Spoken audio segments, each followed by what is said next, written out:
Olá, bom dia. O desmatamento é um assunto que continua preocupando todo mundo. O índice de desmatamento já chega a 30% em todo o país. É claro que a parte maior fica com a Amazônia, mas ele é preocupante em todas as regiões. E é sobre isso e outros assuntos que nós vamos conversar no programa de hoje. E quem veio conversar comigo sobre esse assunto foi o Guilherme Zagalo, que faz parte do Movimento de Defesa da Ilha e advogado também. Bom dia. Bom dia, tudo bom? Bom Seja dia muito bem-vindo. aos nossos telespectadores. Vamos tomar café e conversar? Vamos. Ótimo. Desmatamento. Por mais que a gente fale, sempre tem alguma coisa para falar. Ele continua assim, tão intenso como vinha na época das queimadas, essa coisa toda, a chuva veio, já deu uma paradinha. Agora, como é que está a situação? O desmatamento, ele geralmente é sazonal, é mais fácil acontecer no período de seca. No período de chuvas nas regiões amazônica e aqui no norte, algumas estradas chegam a ficar intransitáveis, então isso dificulta também a retirada a entrada de pessoas, a retirada de equipamentos, enfim.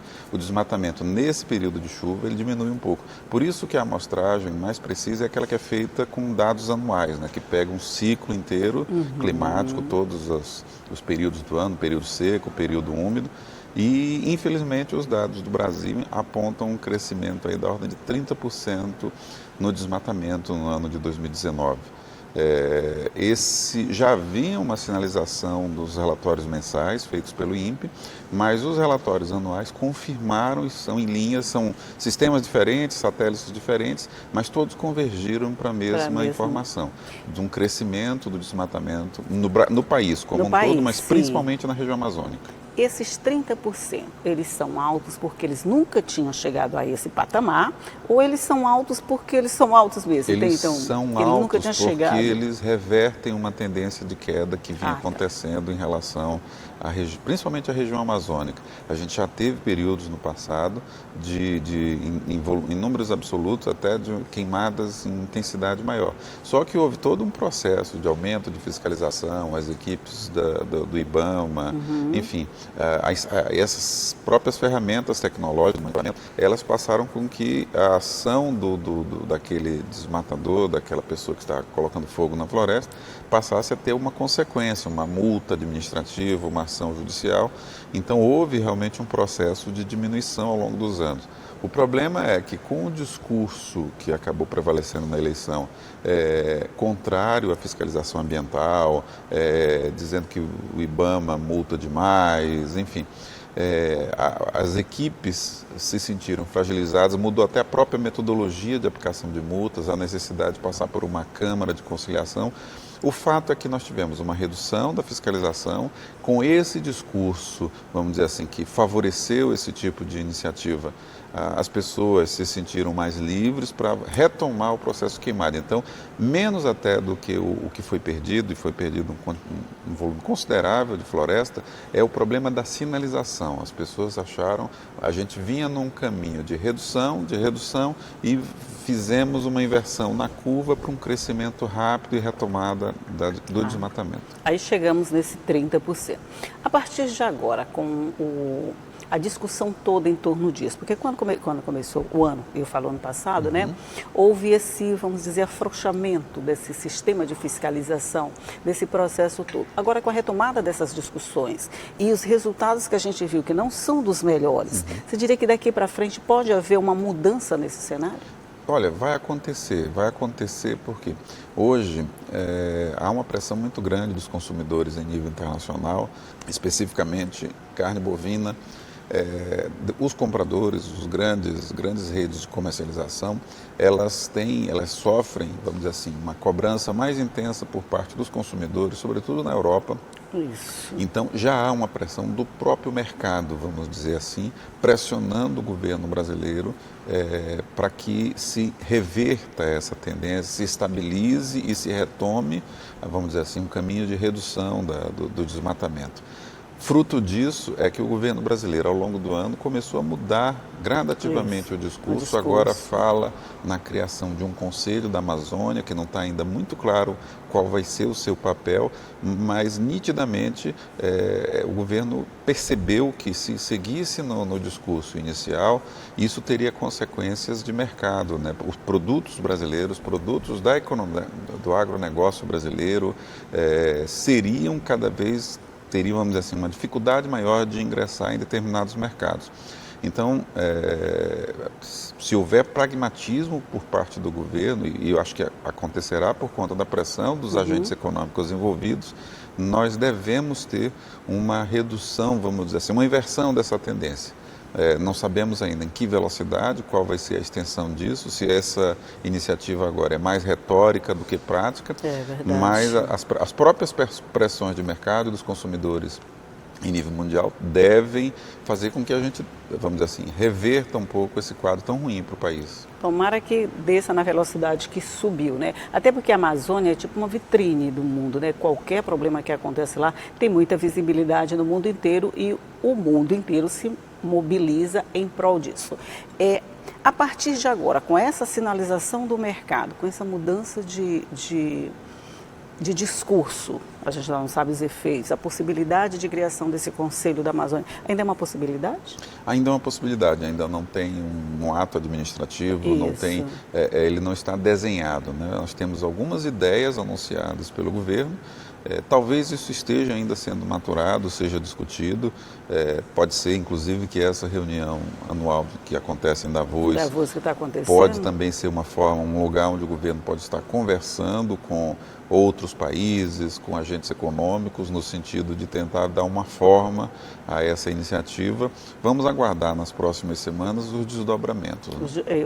Com certeza, porque todos esses fatores, eles com certeza vão dar algum resultado. E quando a gente fala desse resultado, apesar de falar do Conselho da Amazônia, a gente não está falando só da Amazônia. Tudo que acontece lá, de alguma forma, ele se espalha por todo o país, inclusive o Maranhão, né? A gente já vai falar especificamente das vezes, mas a gente tem os efeitos para todos os pontos. Ele não se localiza só na Amazônia. Sim, sim. A gente, nessa questão da ocupação da terra, a Amazônia tem muitos conflitos por conta ter um maior percentual de população indígena, mas esses conflitos estão acontecendo no país inteiro. Nós temos conflitos de terra acontecendo, por exemplo, na região sul, os Guarani Kaiowá sofrendo um processo constante de enfrentamento com fazendeiros, disputas por território, mortes. Aqui mesmo no Maranhão nós tivemos populações indígenas, as causas ainda não muito esclarecidas, mais de um incidente inclusive. Então esse tipo de conflito ele se acirrou, vamos dizer assim, nesse ano passado. E a gente espera que isso comece a ser revertido, né? A gente deve muito às populações tradicionais que ocupam o país, às populações ancestrais, às populações indígenas. A chegada do homem branco na América do Sul causou o extermínio de milhões daqueles que habitavam o continente. As pessoas falam, há um preconceito racial contra a população indígena completamente injustificado. Na verdade, nós que eu digo, a população oriunda que chegou aqui, os portugueses, no nosso caso, os espanhóis, no restante da América Latina, nós causamos muito sofrimento. Nós que somos os intrusos, na verdade. Nós que somos herdeiros daqueles colonizadores, vamos dizer assim. É verdade, nós que somos os intrusos. Causamos muita dor a essas populações. Pois nós vamos fazer um rápido intervalinho aqui na nossa conversa e daqui a pouco a gente volta para continuar falando sobre o desmatamento e sobre os efeitos aqui no Maranhão. Um minutinho só, a gente vai tomar um cafezinho e volta já. Só um minuto.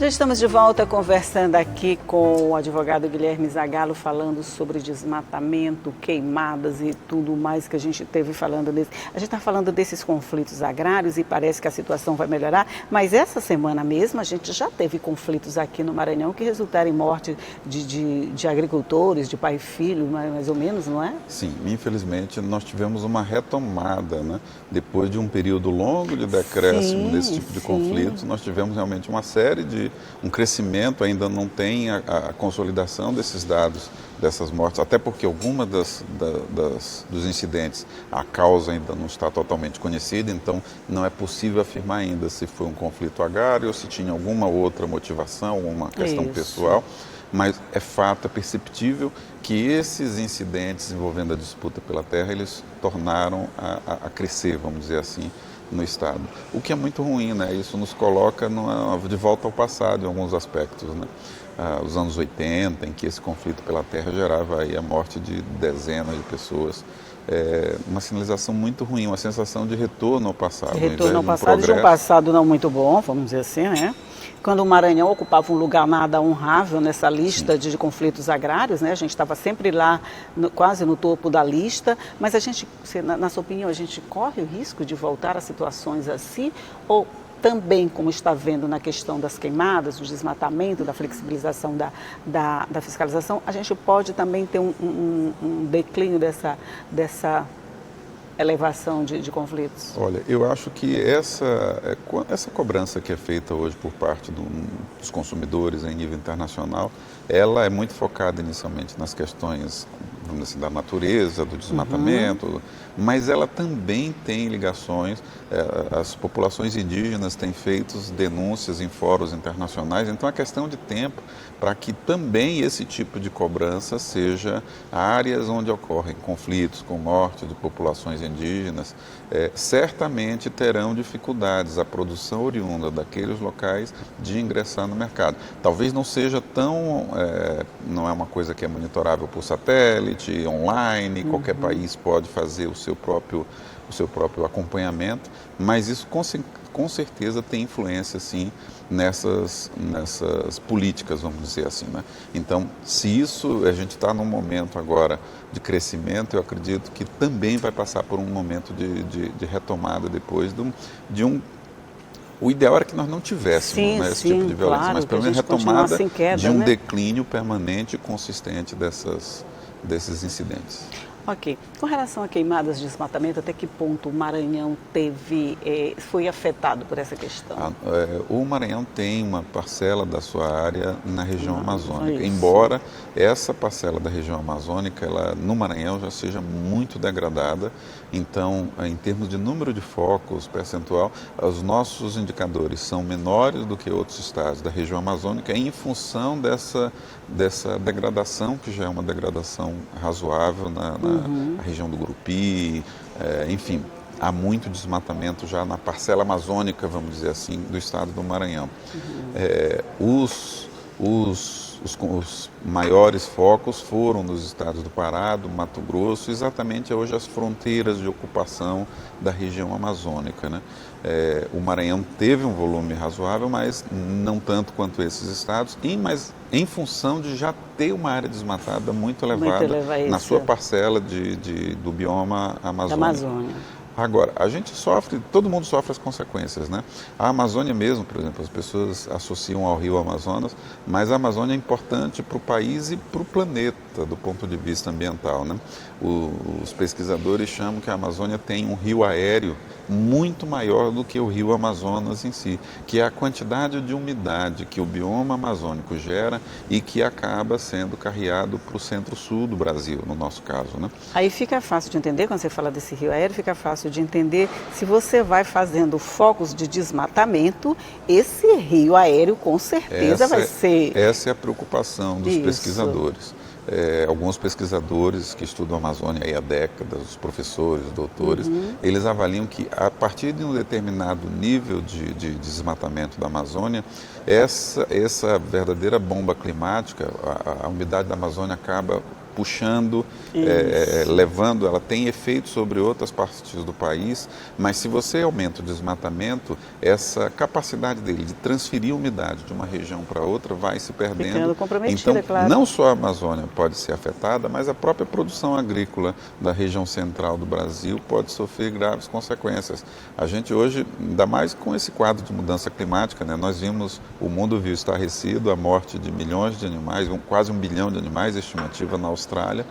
Esses incidentes extremos do clima, eles tendem a crescer muito no planeta como um todo, independentemente do que se faz num local específico. Nós temos o nosso problema aqui, vamos dizer assim, que está sobre a nossa responsabilidade do povo brasileiro, mas a questão da elevação da temperatura do globo, causada pelas emissões dos gases de efeito estufa, principalmente o dióxido de carbono, mas outros, metano, enfim, ela acaba tendo consequências, gerando esses extremos, como essa queimada sem precedentes que aconteceu na Austrália. Não, pois é, esse acidente, que isso não é nem incidente, é um acidente mesmo, da Austrália, ele serve de alerta, quer dizer, ele dá o exato contraponto que a gente precisa do que pode acontecer se a gente não tomar cuidado com esse patrimônio, vamos dizer, que a gente tem, que é a Amazônia, que serve para nós e para o mundo inteiro. Se a gente não tomar cuidado, não levar a sério, a gente pode ter pontos como acidentes como esse da Austrália mais frequentemente. Sim. Olha, a ONU tem uma convenção que trata desse tema, que reúne periodicamente mais de 2.000 cientistas e que produz relatórios e atualizações.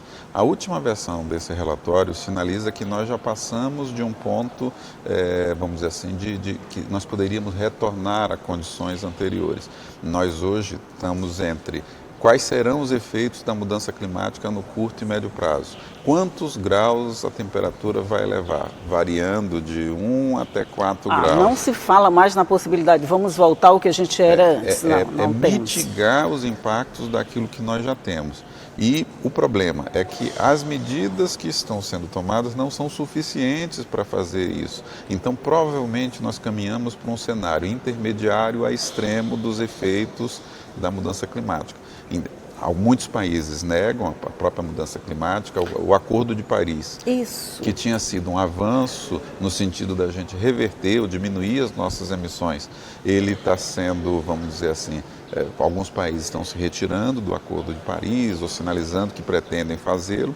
Então, o cenário mais provável é que a geração atual já vai sentir com mais frequência os impactos. E a próxima geração, essa sim, vai receber em cheio. Vai receber tudo que a gente está preparando agora, né? Porque essa negação dessa condição climática por países muito importantes, como os Estados Unidos, se eu não me engano, que o Donald Trump fez essa apologia toda de que isso era bobagem, que isso não podia ser levado a sério. Quer dizer, leva as pessoas a acreditarem que está se criando uma fantasia em torno de algo que é muito perigoso. E essa fantasia, acreditar nessa fantasia ainda é mais perigoso ainda. Sim, porque a conta chega e a conta está chegando. Não vai chegar para a gente, talvez, né? Essa era a expectativa. As pessoas achavam que isso ia acontecer no final do século XXI, mas a gente começa a perceber que por exemplo, a última década, os últimos 10 anos, foram os 10 anos mais quentes da história. Isso. 2016 foi o ano mais quente de todos os tempos, desde quando se passou a fazer medição, direta ou indireta. Então, isso, por enquanto, em percentuais pequenos. Só que os modelos matemáticos disponíveis, que esse conjunto de cientistas tem produzido, indica que isso é apenas o começo. A gente está no começo, vamos dizer assim, de uma curva ascendente mais acelerada. A gente vem desde a Revolução Industrial, em 1850, quando a gente começou a queimar carvão e lançar na atmosfera os gases de efeito estufa, a gente começou um processo de crescimento, aumento da temperatura, mas no começo era muito, muito suave. A tendência como isso é cumulativo, alguns desses gases ficam muito tempo na atmosfera, a tendência é que a gente entre agora, vamos dizer assim, a curva ela dê uma subida, uma acelerada nesse crescimento. Então, nós que estamos aqui tomando café agora, as pessoas que estão nos assistindo, nós vamos começar a ter vamos dizer assim, um contato maior com incidentes climáticos extremos, locais onde o problema é seca, seca mais extremas, em que o problema são chuvas mais intensas, enfim, queimadas naturais, os extremos vão se intensificar. Ou nevascas, ou queimadas, que a gente vê, por exemplo, os Estados Unidos numa nevasca danada, aí vê a Austrália pegando fogo, parece contraponto, parece coisas tão diferentes que a gente nem pensa que está acontecendo assim. Aquela história de que a gente deve preparar o mundo que a gente vai deixar para os nossos filhos, para os nossos netos, parece coisa retórica, mas o recado é para nós agora, não é para os nossos filhos tomarem conta dos nossos netos, é para a gente prestar atenção no que a gente está fazendo agora. Tá? É tanto assunto que a gente nem falou tudo, a gente tem que conversar muito mais a respeito, com toda certeza. Esses alertas precisam ser dados para a gente não ficar achando que isso é um problema. O governo tem que resolver, fulano tem que resolver. Não, todo mundo tem que tomar conta do problema, porque senão ele não se resolve. Isso, e a gente tem que trabalhar, primeiro nas ações pessoais, né? O que eu posso fazer para ter assim, é muito fácil cobrar governos, cobrar o outro que está distante, né? Eu acho que é uma mudança, uma conscientização, que esse é provavelmente o pior problema da nossa época, da nossa geração. Na esfera política, ao votar em pessoas que também estejam sintonizadas. Cada ação nossa tem uma reação, né? Sintonizadas, que tenham compreendido a gravidade do problema e que, ao exercer os seus mandatos, enfrentem o problema, né? Não adianta, até agora, muitos optavam por fingir que não estava acontecendo. Isso não funciona, não dá para a gente ignorar mais esses alertas. Todo mundo tem responsabilidade no assunto, já que ele afeta todo mundo. Guilherme Zagalo, muito obrigado por essa participação. Volte sempre, vamos conversar mais a respeito disso. 2020 está só começando, a gente ainda tem muito tempo para discutir. É importante a gente fazer esse debate. Sim. E fazer esse debate, inclusive, quando esses incidentes mais graves estão acontecendo, porque as pessoas começam a associar e relacionar a Amazônia, a Austrália, ou seja, a nossa casa... quando está tudo bonitinho, está tudo bonitinho, pronto, né? Mas quando tem esses pontos acontecendo, é bom chamar a atenção. Olha, isso também é responsabilidade nossa. Nós precisamos evitar que isso aconteça em outros pontos. Mas muito obrigada e bom dia para você. Bom dia, obrigado. Bom dia para você do outro lado que está nos assistindo, que sabe que essa discussão fica aqui à sua disposição no nosso site, você pode acessar a hora que você quiser. Eu todo dia te digo o site, mas vou te dizer de novo, é o al.ma.leg.br/TV. Você pode acessar para ver esse ou qualquer outro dos que já apresentamos aqui. Mas só para te lembrar de esperar aqui todo dia, 8h30 da manhã, combinado? Tchau.